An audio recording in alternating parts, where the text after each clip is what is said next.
They say success changes you. But the truth is, it just shows people who you really were all along.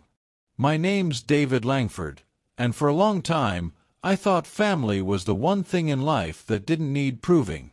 Turns out, I was wrong. I grew up in Springfield, Missouri, middle of the country, middle of the map, middle of everything. My dad, Charles Langford, ran a small accounting firm called Langford & Sons. He had this dream that one day I'd take it over. Keep the name, keep the legacy, keep it in the family. My mom, Mary Ann, was the quiet type. Sweet tea on Sundays, always in pearls, never spoke out of turn.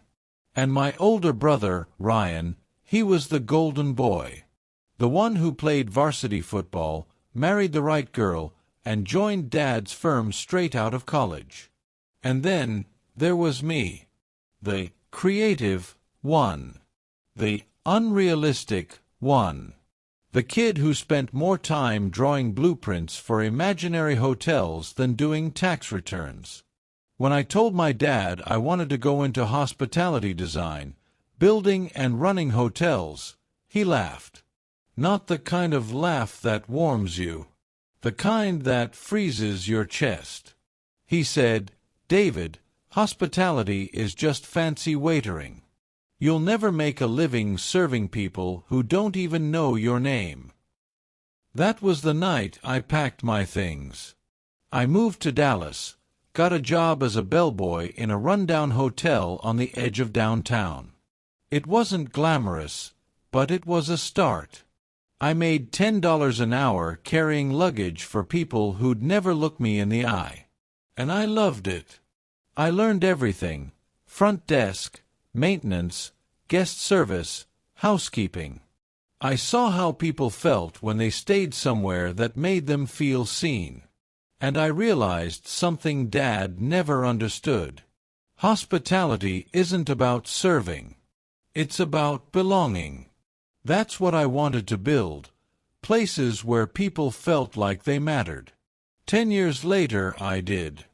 I founded Horizon Suites, a chain of mid-range boutique hotels focused on warmth and community. I started with one building, an old motel I bought with a bank loan and a prayer. I redesigned it from the ground up. Painted the walls myself. Installed the front desk. Planted the trees outside. The day we opened, I stood out front in a second-hand suit and cried. Because for the first time, it wasn't about leaving home. It was about building one. Within 5 years, Horizon Suites grew to 42 hotels across the country. We weren't the biggest, but we were different. Every room had a story. Every guest mattered. And the business, my business, thrived.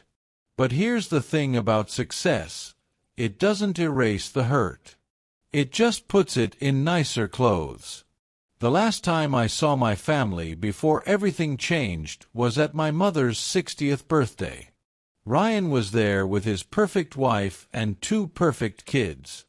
Dad sat at the head of the table, still talking about Langford & Sons, as if I didn't exist. When I walked in, he looked up and said, "Didn't think you'd make it, David." I said, "Wouldn't miss Mom's day." He nodded, then added, "Maybe next time, don't wear jeans to dinner." That's when I knew, no matter what I built, I'd always be the disappointment. So I stopped visiting. Fast forward 8 years. It's a Saturday morning, and I get a call from Maria, my mom's best friend. "David," she said, "your father's turning 70. They're having a big party at the Langford Hotel downtown. You should come." I froze. The Langford Hotel? That was my property. See, years back, I bought the building through a real estate subsidiary under Horizon Holdings. It used to be a bank, then a boutique hotel, then one of ours. When I saw my dad's firm leasing the office space inside, I didn't say a word. I let him pay rent. It wasn't out of spite. Not at first. It was because I wanted to see if he'd ever notice whose name was on the paperwork. He never did. So that night, I decided I'd go. Not to prove a point, but to finally stop hiding. I showed up in a dark navy suit, nothing flashy, just clean. I walked up to the front door of the Langford Hotel, my hotel, and before I could reach for the handle, the doorman stopped me. "Sorry, sir. Private event tonight. Family only." I smiled faintly. "I'm family." He checked the list. "Your name?" "David Langford." He frowned. "Sorry, sir. Not on here." And then I heard her voice, my mother's, from inside. "Ryan, check on the guest list, please. We can't have strangers walking in." It stung. Before I could say anything, Ryan appeared, looking older, heavier, but just as smug. "David," he said, "you're not supposed to be here. This is Dad's night. You'd just make it awkward." I looked at him, then at the sign behind him, "Welcome to the Langford Hotel, celebrating 70 years of legacy." And I said, quietly, "You mean awkward like having your name on a building you don't own?" He blinked. "What?" I nodded toward the lobby. "Every square foot of this place, the walls, the lights, the catering hall, belongs to Horizon Holdings. Which belongs to me." For a second, he thought I was joking. Then the color drained from his face. Mom appeared next, her pearls glimmering, confusion on her face. "David, why are you causing a scene?" I said, "I'm not. I'm attending a party in my own hotel." A few heads turned. A few whispers started. And then, finally, my father emerged. He looked smaller than I remembered. Time had stolen the weight from his shoulders. He walked up slowly and said, "David, what are you doing here?" I smiled faintly. "I came to wish you a happy birthday, Dad." He nodded stiffly. "Well, thank you. But maybe you should leave before things get uncomfortable." I took a deep breath. "I think I'll stay.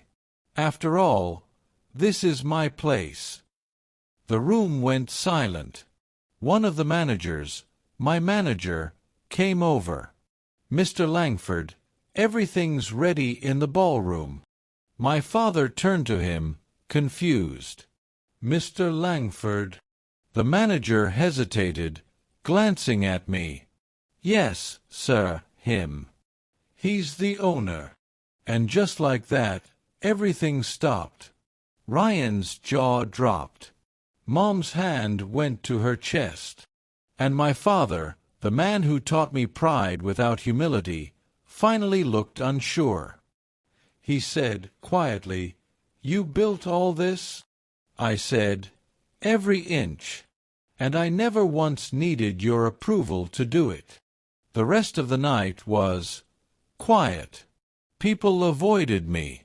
Some congratulated me awkwardly. But I didn't come for applause. After the cake was cut, I walked out to the terrace. The city lights stretched beneath us, the air thick with disbelief. My father came out a few minutes later. He stood beside me, not looking at me, just at the skyline.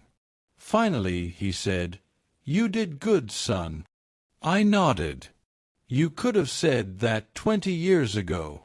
He sighed. "I thought I was protecting you from failure." I looked at him. "You were protecting me from being you."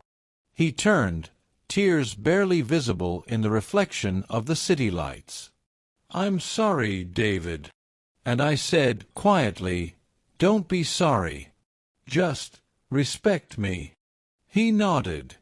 And for the first time in my life, I think he finally did. That night, as the guests left, my mom came to me. She took my hand and whispered, "I always knew you'd do something big. I just didn't know it would be this." I smiled. Neither did I. When they left, I walked through the lobby. Marble floors gleaming, staff bowing politely, candles flickering on every table. I stopped for a moment and looked around. Not with pride. With peace. Because this, all of it, wasn't about revenge. It was about coming home on my own terms. Today, Horizon Suites has 85 hotels across North America. We employ thousands.